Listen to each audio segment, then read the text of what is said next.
আজ আমি রোদের মধ্যে করব ডিম ভাজা। দেখুন বাটিটাকে আগে থেকে রোদে দিয়েই দিয়েছি। এবার আমি বাটিতে তেল দিয়ে দেব।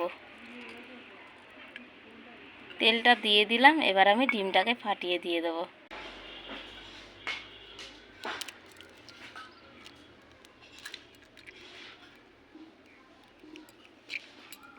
ডিমটা আমি ফাটিয়ে দিয়ে দিলাম।